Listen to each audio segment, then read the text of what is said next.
Untuk persiapan harus makan yang banyak nih biar kuat.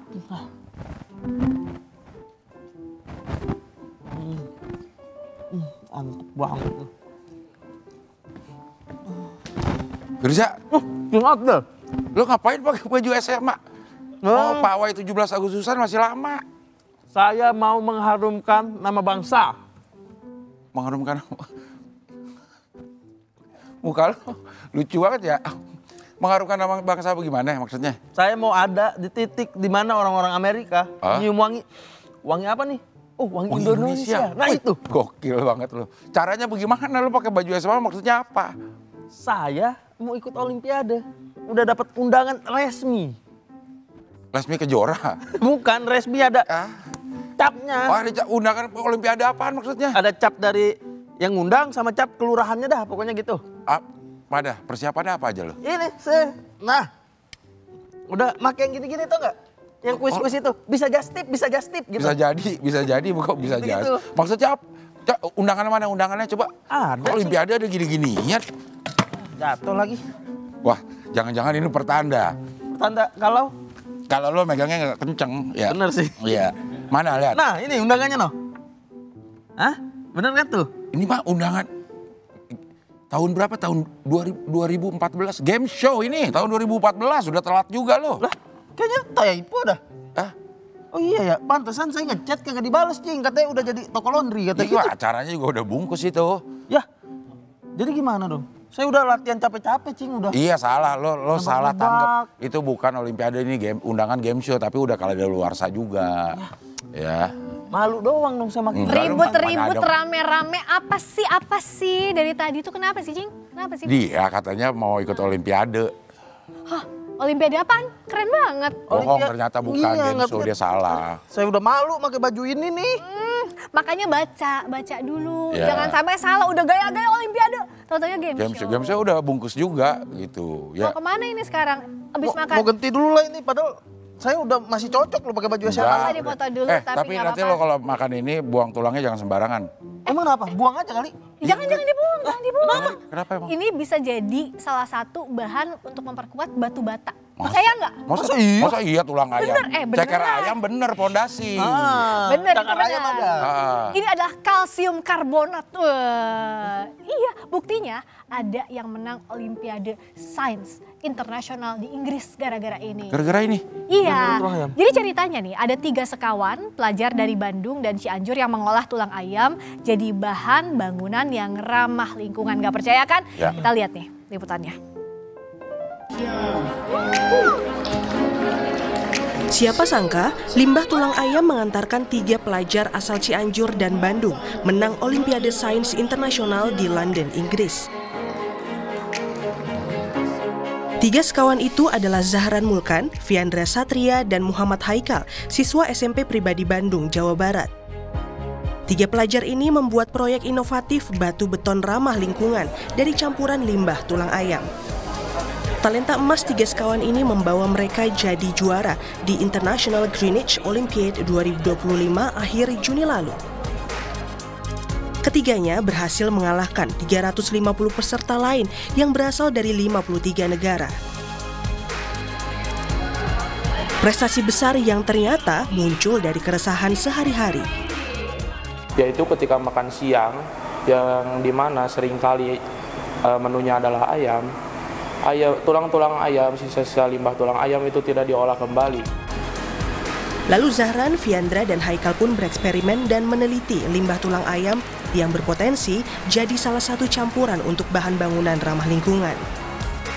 Dan ternyata tulang ayam itu memiliki kalsium karbonat yang zatnya sama dengan batu kapur. Batu kapur adalah salah satu bahan untuk membuat beton. Jadi kami mengekstrak tulang ayam itu menjadi kalsium karbonat agar menjadi beton. Penelitian ketiganya berlangsung selama 6 bulan di bawah bimbingan Siti Maisaroh, guru mata pelajaran biologi sekaligus koordinator Departemen Proyek Sains di Sekolah Pribadi Bandung. Pihak sekolah berharap prestasi yang mengharumkan Indonesia ini bisa mengantarkan 3 siswa kebanggaannya ke kesempatan yang lebih besar. Ada korelasi yang sangat linear antara siswa dengan prestasi Project Olympiad dengan penerimaan mereka di perguruan tinggi, baik itu di dalam negeri maupun di luar negeri. Begitu pula dengan value mereka akan lebih bertambah sehingga mereka bisa memiliki kesempatan yang lebih besar untuk bisa mendapatkan beasiswa ataupun kesempatan-kesempatan yang lain.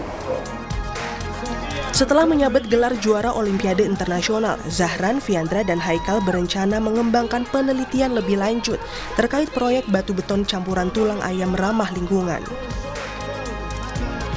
Ahmad Fadilah, Kompas TV, Bandung, Jawa Barat.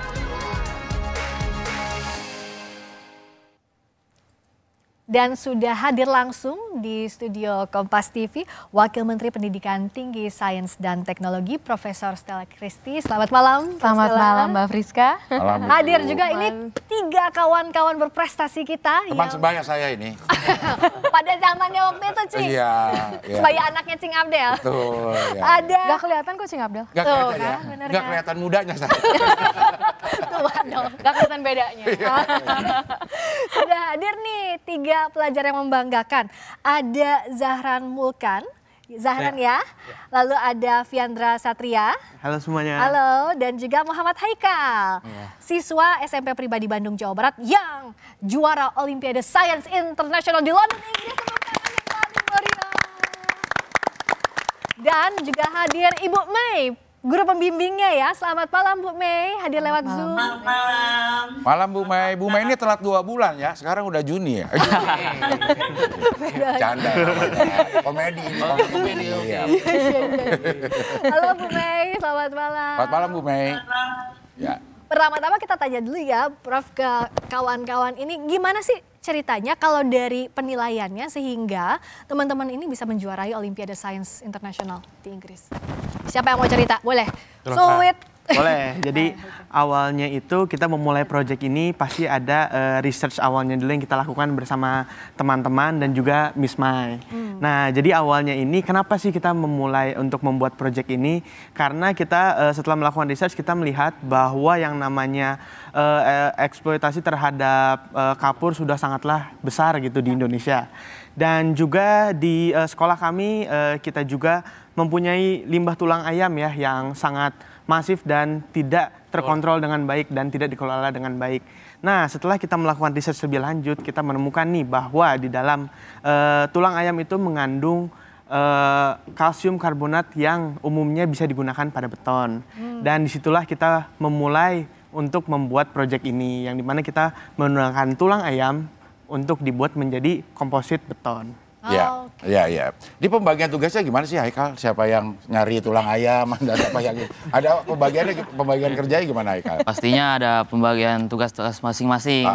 Misalnya aku yang ngebersihin tulang-tulang ayamnya. Ya. Aku yang bikin komposit betonnya gitu. Oh, itu tulang ayam semua bagian, mau paha, mau dada. Semua bagian. Bisa. Yang penting ada tulangnya. Yang penting bersih dari daging dan lemaknya. Oh. CaCO3 itu ya, kalsium karbonat ada di sana. Betul. Kalau Zahran selama ini tuh apa sih yang paling susah prosesnya dari penelitian? Tantangannya apa? Paling susah sih menurut kita tuh ini ya, mencari komposisi terbaiknya ya. Karena kita harus melakukan uji coba beberapa kali lagi sampai menemukan hasil yang maksimal dan komposisi yang tepat sih. Jadi sebenarnya pencampuran ini gunanya tuh untuk apa sih? Kan ada sih sebenarnya yang sekarang udah ada campuran, kalau misalnya kita ngecor dikasih campuran supaya dia cepet ngering. Nah kalau si tulang ini dipakai untuk apa? Nah kalau tulang ini sebagai alternatif mengganti batu kapur, karena batu kapur itu kan ditambang ya, dan itu gak baik buat lingkungan. Jadi kita tuh bikin beton yang ramah lingkungan gitu. Dan juga kalau pakai tulang ayam ini jadi cepat kering juga, terus lebih kuat juga gitu. Iya. Bu Wamen, gimana responnya anak-anak ini masih SMP dimulai proyeknya ya? Mulai proyek dari SMP. Di SMP sudah science banget lah gitu. Gimana responnya Bu? Iya, pertama-tama senang sekali melihat keinginan atau keingintahuan tentang sains dan sudah secara tim bersama-sama sudah membuat suatu idea dan juga suatu proyek. Ini luar biasa ya. Dan sebenarnya saya sangat sering dengan anak-anak SMA. Ya, karena pada saat ini Bapak Presiden memang membuat ada satu program penting sekali dari pemerintah salah satu dari program hasil terbaik cepat Bapak Presiden Prabowo Subianto, dan ini visi langsung dari Bapak Presiden, di mana beliau melihat bahwa kita harus mengejar ketinggalan kita dibandingkan dengan negara-negara tetangga kita di bidang STEM terutama. Ya. Dan untuk itu Bapak Presiden mempunyai visi dan juga strategi untuk mendirikan suatu program yang namanya Sekolah Garuda.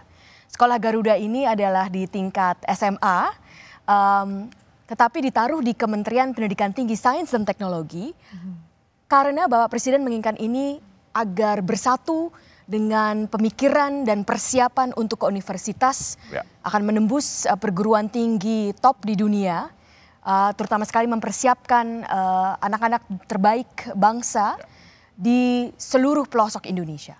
Sehingga di Sekolah Garuda ini satu visi yang penting sekali adalah memberikan akses. Kita senang sekali bahwa tim kita ini dari Bandung, ya, dari Bandung Cianjur.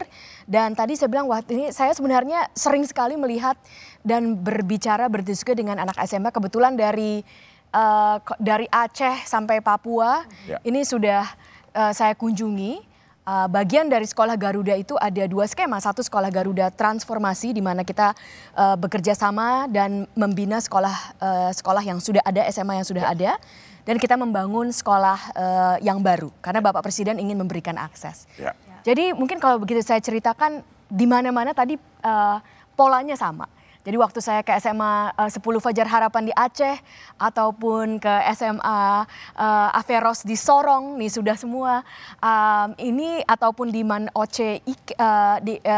Ice Oki di Palembang, ini pasti polanya itu sama, dan ini luar biasa. Dan ada dua pola tadi. Yang pertama,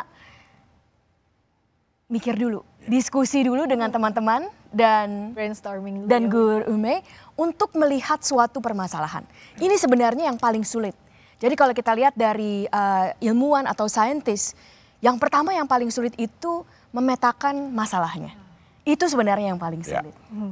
Lalu yang kedua tadi adik-adik bilang setelah itu ada pembagian tugas. Bang Ical nanyakan pembagian tugas. Nah, kerja di tim itu adalah satu kunci di seluruh penelitian. Walaupun kita tahu ilmuwan individu ya, tetapi kerja ilmuwan itu jarang sekali kita hanya satu orang. Kita biasa harus bersama-sama. Dan tadi ada risetnya, berarti harus membaca lebih dulu apa yang sudah dilakukan. Itu penting sekali. Dan tadi yang ketiga itu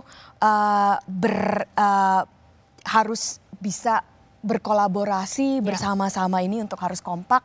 Bagaimana untuk mewujudkan apa yang tadi divisikan. Ya, dan Bu Wamen kalau bicara soal kolaborasi tentu tidak hanya muridnya saja, tapi juga guru pembimbingnya ini penting. Bu Mei, mumpung ada Bu Wamen, silakan. Apa yang mau disampaikan langsung? Baik, terima kasih. Selamat malam Bu Profesor Stella. Terima kasih atas kesempatannya. Alhamdulillah untuk di sekolah kami sendiri tadi kami juga sangat mendukung adanya Sekolah Garuda, di mana sekolah tersebut tujuannya adalah untuk bisa menembus perguruan-perguruan tinggi top dunia. Begitu pula dengan sekolah kami, Bu Stella. Jadi sekolah kami dari Sekolah Pribadi Bandung atau Pribadi Bandung School.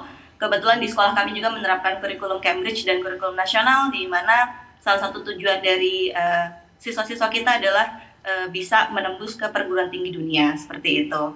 Nah, untuk di sekolah kami ada program yang namanya Science Project Department. Jadi di situ kami mewadahi siswa-siswa yang memang memiliki ketertarikan terhadap penelitian untuk bisa diberikan pembimbingan ataupun diberikan supervisor dari guru-guru yang sudah memang diberikan pelatihan juga untuk bisa mendampingi penelitian mereka. Jadi dimulai kita melakukan registrasi siswa, kemudian juga kita melakukan seminar dan juga ada workshop untuk bagaimana meneliti itu, bagaimana bisa membuat suatu proyek dan juga makalah ataupun nanti kedepannya akan dimasukkan ke dalam kompetisi ilmiah seperti itu. Kemudian begitu pula kita juga memberikan supervisor di masing-masing yang bidang yang ingin mereka geluti, seperti itu. Nah, untuk kasusnya Zahran dan juga teman-teman ini, jadi memang mereka juga dari SMP kelas 9 sudah mulai melakukan penelitian.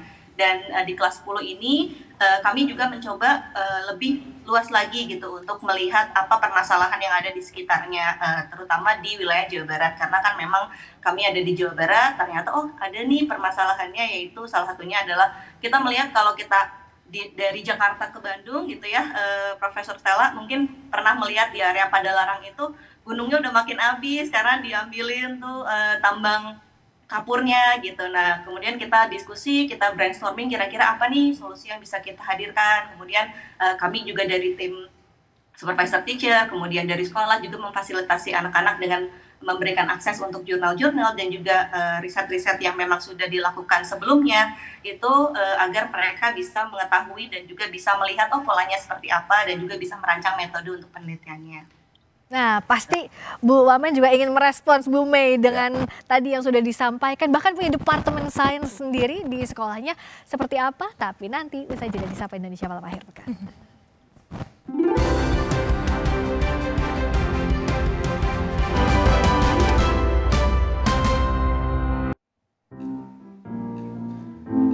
Kembali lagi di Sapa Malam Akhir Pekan. Sapa Malam Indonesia Akhir Pekan.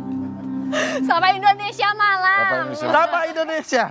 Ulang. Kembali lagi di Sapa Indonesia Malam Akhir Pekan. Kali ini saya Firza Logika akan memandu kuis untuk para pelajar berprestasi terpilih. Bentar dulu, Mas namanya Firza Logika. Iya. Firza Logika. Aduh. Kadang-kadang memang nama nggak dipilih untuk ini ya? Iya, tapi nama kadang nggak sesuai dengan kenyataan. Jangan gitu lah. Lebih ke Firza Logitu nih. Lebih ke Logila juga bisa. Dan mari kita mulai cerdas cermat akhir pekan.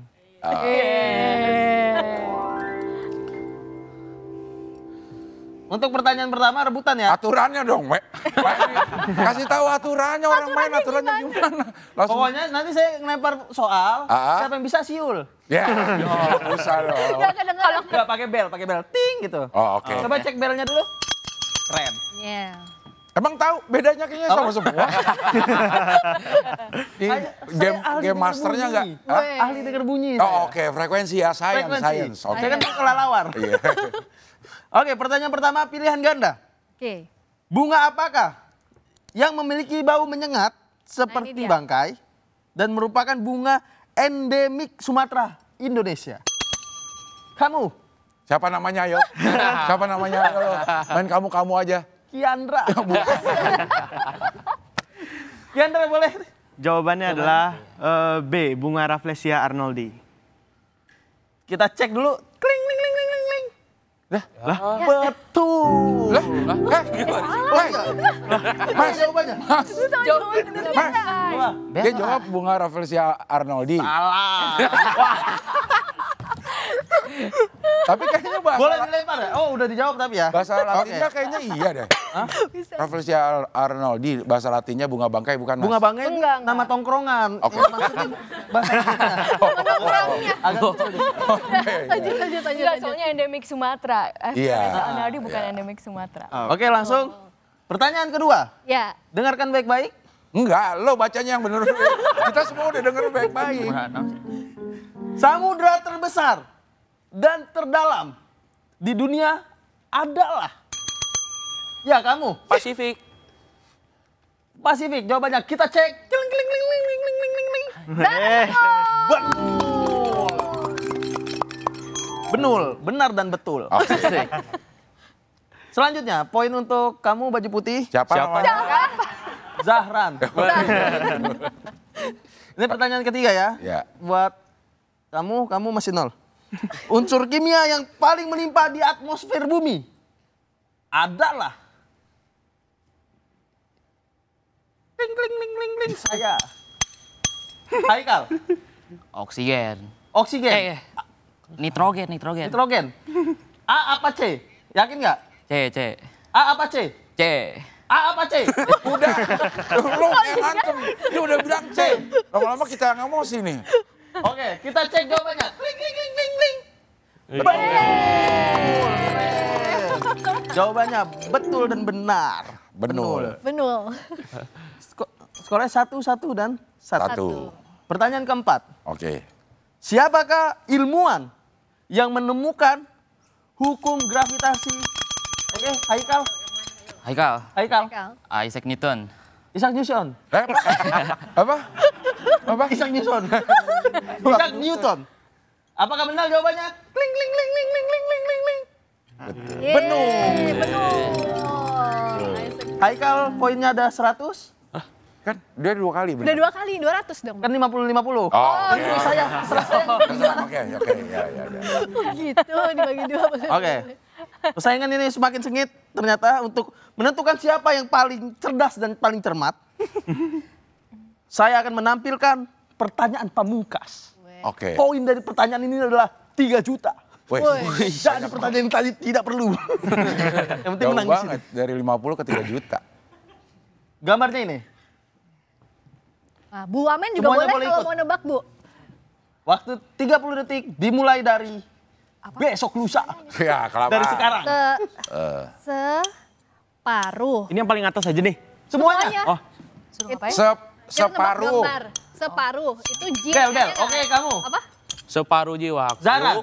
Separuh jiwaku tampak jiwaku. melayang setiap pandangi senyummu. Wah, coba apakah betul? Dan jawabannya adalah betul. Apa? Wah, jago banget. Separuh jin nggak bisa ngomong N. N-nya nggak pakai. Oh, kira nggak bisa ngomong N maksudnya. Benar, jadi kuis ini dimenangi oleh. Ayo. Nah, itu buat Gak ada ingatan gampang lupa. Zahran. Zahra. Boleh tepuk tangan semua untuk Zahra. Dan Haikal juga. Dan kalian berhak menginap di sini 7 hari. 7 hari ini. 7 hari.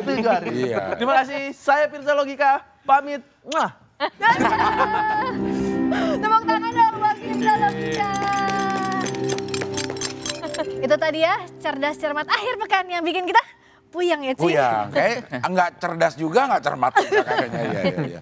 Nah, tadi kan sudah disampaikan ya sama guru pembimbingnya trio yang membanggakan dari Bandung ini. Nah, Bu Wamen ada tanggapan tadi, ternyata mereka punya departemen sains sendiri, ada fasilitas yang baik juga dari sekolah untuk murid-muridnya. Ya, tadi saya sudah berbincang dengan adik-adik ya. Ini kan luar biasa sekali prestasinya. Terus saya tanya, guru pembimbingnya siapa? Jadi saya udah tahu, wow, Bu Mei. Terus saya tanya gurunya, ternyata Bu Mei ini guru biologi. Padahal yang proyek yang dikerjakan bisa dibilang campuran kimia dan teknik kimia ya. Dan ini satu yang luar biasa sekali. Bukan berarti kontennya begitu berarti harus kita pikirkan bagaimana kita memang sangat perlu sekali seorang guru atau beberapa guru yang memberikan semangat dan juga metode agar adik-adik kita yang bisa mempunyai banyak pikiran, mempunyai banyak ide, mempunyai banyak energi juga, itu bagaimana bisa mensalurkannya agar bisa menjalin ke arah yang tersebut. Jadi sebenarnya bukan, mungkin di sekolah, kalau di sekolah kalian lengkap fasilitasnya? Lengkap. Tapi saya selalu bilang sebenarnya fasilitas yang paling penting itu guru. Guru, iya. Kan? Iya. Ibu guru Mei kan? Iya. Ya, dan guru-guru lainnya kan? Beneran butuh kolaborasi, anak-anaknya juga harus inovatif, pengen tahu, terus fasilitasnya juga harus ada, dan gurunya juga harus punya kualitas. Nah, sebenarnya pemerintah gimana sih cara meningkatkan kualitas gurunya supaya memang akhirnya bisa menularkan ke anak-anaknya? Oke. Di Kementerian Pendidikan Tinggi Sains dan Teknologi kebetulan memang ada khusus Direktorat Jenderal Sains dan Teknologi, di mana di situ kita memang ada untuk pelatih untuk guru, karena guru-gurunya kan di training di universitas ya. Salah satu yang saya rasa sangat penting sekali untuk kita, kalau kita melihat bagaimana sebenarnya guru ini, kita harus menggunakan bukti-bukti bagaimana sebenarnya manusia belajar. Contohnya, adik-adik kita ini luar biasa berprestasi. Tadi yang pertama mereka bilang adalah diskusi. Diskusi dengan teman-teman dan dengan guru. Di zaman-zaman sekarang ini kita sering melihat, yang mungkin yang paling penting itu ada fasilitas digital atau immersion learning. Semuanya itu sebenarnya terus terang saja tidak ada buktinya bahwa itu perlu. Jadi ini penting sekali buat teman-teman di seluruh SMA, guru-guru di mana-mana. Jangan khawatir kalau di SMA-SMA kalian itu belum ada fasilitas-fasilitas yang secara teknik itu ada. Yang paling penting itu adalah bagaimana kita sebagai tim, sebagai manusia itu bisa berdiskusi. Diskusi, ya. Dan itu saya ambil juga dari bukti-bukti bahwa manusia itu paling bisa belajar itu dengan cara apa? Dengan cara ngobrol satu sama lain.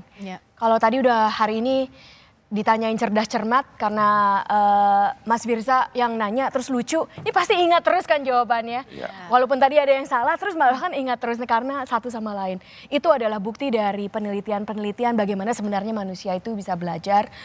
Itu sangat penting untuk gurunya. Jadi nomor satu memang guru-guru kita dan teman-teman kita ya. Ini ketemu dari SMP kan, tadi saya tanya di Kadin udah kenal dari SMP, udah sering biasa. Kenapa juga bisa jadi tim yang kompak, tim yang bisa memenangkan karena dari SMP sudah kenal dan sudah biasa berbicara dan sudah biasa ngobrol satu sama lain. Saya rasa sih itu. Ya. Nah, kalau adik-adik ada yang mau ditanyakan langsung atau disampaikan langsung nggak ke Bu Wamen? Agar lebih semakin nantinya tuh semakin berprestasi, kawan-kawan lain juga kan bisa mengikuti langkahnya, teman-teman. Silakan. Boleh. Kalau misalnya dari aku ya, dari mungkin sudut pandang langsung dari peserta lomba yang mengikuti lomba-lomba di berbagai macam negara mungkin ya. Mungkin sih kalau dari dari saya sendiri sih mungkin rasa penasaran ya. Mungkin kalau rasa penasaran itu adalah suatu hal yang harus dilawan, bukan untuk ditakuti. Mungkin dari rasa penasaran itu bisa saja kita menemukan suatu hal yang baru dan yang mungkin yang belum pernah yang belum pernah ada researchnya dari sebelum itu. Dan mungkin penemuan itu bisa membawa hasil-hasil yang inovatif dan bisa berdampak kepada di sekeliling kita. Mungkin kalau dari saya itu. Nah, kalau dari teman-teman lain tuh kenapa sih dari rasa penasaran itu bisa berujung ke penelitian dan punya ketertarikan di sains? Betul. Jadi karena kita punya penasaran. Nah, kita tuh punya penasaran nih. Kita tuh harus benahi lah kita apa yang bisa lakuin, apa yang kita bisa lakuin. Misalnya kita penasaran apa solusinya dari penambangan batu kapur. Kita mencari solusinya. Dan akhirnya kita menemukan bahwa tulang ayam tuh sama kandungannya seperti batu kapur itu gitu. Jadi kita melakukan riset lebih mendalam dan kita bikin produk aslinya. Dan semoga kita bisa implementasikan di konstruksi Indonesia yang nyata ini. Dan Haikal juga bisa cerita, kok bisa menemukan tiba-tiba dari tulang ayam. Ya ada di sekitar kita, ngebaso tuh ada tulang ayamnya. Bukan ayam goreng ada, tapi kan nggak kepikiran untuk jadi penelitian. Kalau dari kamu gimana? Ya karena dari kita juga melihat di sekitaran Indonesia juga penambangan batu kapur sudah mulai menipis. Terus di sekolah juga ada masif limbah tulang ayam, limbah makan siang. Nah kita bagaimana how about kita combine two problem into one solution. Jadi comes up lah beton dari tulang ayam. Dari dua masalah tersebut kita bisa bisa menginovasikan di satu proyek. Ya. Jadi sebenarnya bentuknya gimana sih setelah dilakukan pemrosesan dari si tulangnya, terus berbentuk cairan kah, berbentuk bata kah, atau berbentuk apa? Kalau bentuk dari tulang ayam setelah kita ekstraksi itu adalah bentuknya bubuk. Bisa dilihatin di bawah nggak? Bisa dibawa. Mana dia? Ada di. Coba minta dibawakan. Hasil tulang ayamnya harus ayam laki-laki, yang berkokok nggak juga ya. Ayam apa aja ya. Ayam apa yang penting udah dimakan dagingnya, sisa tulangnya, limbah-limbahnya. Udah dibersihkan itu ya. Kita harus bersihkan juga. Tapi itu sebenarnya pertanyaan Bang Ical sebenarnya itu sangat menarik sekali karena pasti kandungan dari kalsium karbonat di tulang itu tergantung dari jenis ayamnya juga kan? Ya, berarti dari ayamnya makan apa, ini kandungannya. Ini penelitian lanjut nih Pak. Ini bentuknya seperti ini nih. Bentuknya. Namanya jadi tepung tulang. Oke, sekarang diaplikasikannya kalau misalnya di bangunan, itu diadukan si semen dan pasir atau apanya? Betul, disatuin. Ini sama semen, pasir, air gitu satu ini. Oh, jadi ini untuk yang merekatkan bata dan bata? Iya. Oh. Jadi itu fungsinya untuk meningkatkan kualitasnya gitu agar lebih rekat gitu ya. Komposisinya gitu-gitunya? Maksudnya untuk jadi segini nih berapa ayam nih? Berapa tulang? Kalau kita tuh waktu itu pernah bikin dari 3 kilo menjadi 100 gram ya? 1 kilo. 1 kilo. Dari 3 kilogram tulang, itu bisa jadi 1 kilo. 1 kilo, ya betul. Oh, lumayan banyak ya berarti ya? Iya, ngebersihin satu-satunya kalau saya sih mikirnya gitu sih. Ngebersihin satu-satunya lumayan juga pegel ya. Iya. Tapi buat penelitian artinya teman-teman udah kreatif, lihat dari bahan-bahan, bahkan itu limbah yang ada di sekitar ya. secara manual dibersihkan, ada kreativitas juga, Ci. Iya. Nah, kalau gitu tolong kasih pesan-pesan dong ke penonton di rumah, ke teman-teman muda lainnya, biar bisa mengikuti langkah teman-teman, minimal punya rasa penasaran aja dulu. Betul, ya. Silakan, dari siapa duluan? Haikal boleh? Pesan-pesan ya. Kalau aku sih, kalau misalnya ada kesempatan ambil aja. Mungkin itu kesempatan nggak mungkin datang 2 kali. Terus go big atau go home lah. Jadi ambil aja resikonya. Go big or go home, jadi ya mendingan go big aja ya. Kita ambil dulu resikonya, coba dulu. Kalau dari Fiandra? Ya kalau misalnya dari saya sendiri sih sama sih dari sebelumnya, jadi coba aja dulu gitu loh. Ya. Jangan terlalu banyak pemikiran yang aduh nanti gimana.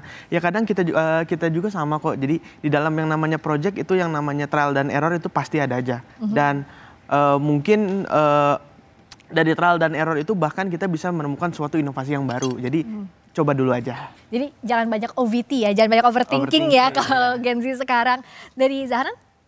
Mungkin kalau dari aku sama 11-12 sama Kak Haikal, ambil kesempatan yang kalian punya, karena kesempatan itu bisa jadi tidak datang 2 kali. Dan juga tidak usah takut untuk kalah, karena lebih baik sedih dan sudah mencoba daripada sedih tapi tidak mencoba. Karena kalau sedih sudah mencoba, itu akan menjadi pengalaman yang bisa dilakukan yang tidak diulang di selanjutnya gitu. Iya.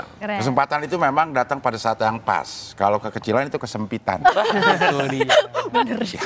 Jadi Bu Mei, mungkin Bu Mei ada yang mau disampaikan ke Bu Wamen atau ke anak-anak atau secara umum, silakan Bu Mei. Terima kasih.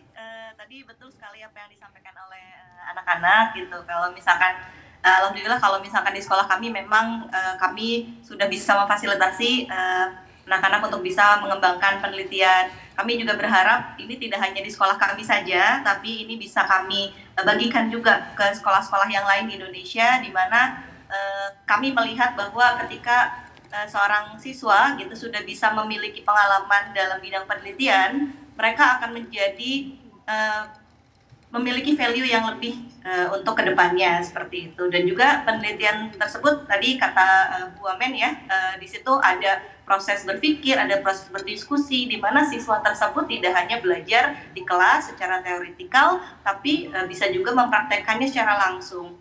Sehingga ketika mereka nanti menemukan permasalahan di sekitar mereka, mereka akan bisa menerapkan solusi-solusi kreatif untuk bisa mengatasi permasalahan tersebut. Nah, kalau dari Bu Wamen, agar talenta dari Sabang sampai Merauke bisa terjaring dengan baik, secara singkat silakan Bu.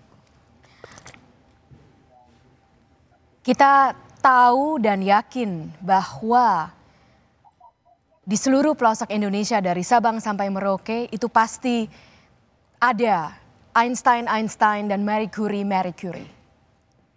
Perempuan maupun laki-laki. Tetapi yang belum ada atau belum tercipta secara otomatis itu adalah peluang untuk mendapatkan kesempatan untuk bisa bersama dengan guru mencari rasa penasaran itu sampai menjadi titik tertentu. Atau didukung oleh orang tua, tentu saja orang tuanya sangat mendukung. Itu yang belum ada. Dan itulah yang sedang diciptakan oleh pemerintah pada saat ini. Tadi yang dibilang adik-adik kita itu betul. Pertama, rasa penasaran. Dan ini saya akan bilang bahwa sains mengatakan dari awal kita semua punya rasa penasaran yang luar biasa. Kalau pemirsa kenal anak umur 2 tahun pasti nanya banyak kan. Kenapa? Tapi kadang-kadang rasa penasaran itu jadi hilang karena nggak dijawab. Nah, itu yang nggak dijawabnya. Jadi itu satu penasaran. Baik. Yang kedua, singkat saja Bu. Peluangnya, terus itu banyak sekali peluang. Dan kalau kita boleh jujur, kadang kita semua mencari peluang. Baik. Yang ketiga saya mau sampaikan bahwa tidak penting bahwa kalian menang atau tidak. Tidak penting juga bahwa menjadi suatu produk. Yang penting itu adalah manusianya. Jadi proses apapun yang kalian lakukan, siapapun kalian itu pasti akan membangun Indonesia. Jadi prosesnya itu untuk membangun manusia. Akses peluang proses, terima kasih Prof. Stella Christy, Wamendikti Saintek. Terima kasih juga untuk Zahran, Haikal dan Fiandra. Juga Bu Mei yang sudah hadir di Sapa Indonesia malam akhir pekan. Terima kasih sekali lagi, sukses selalu. Terima kasih sudah hadir. Terima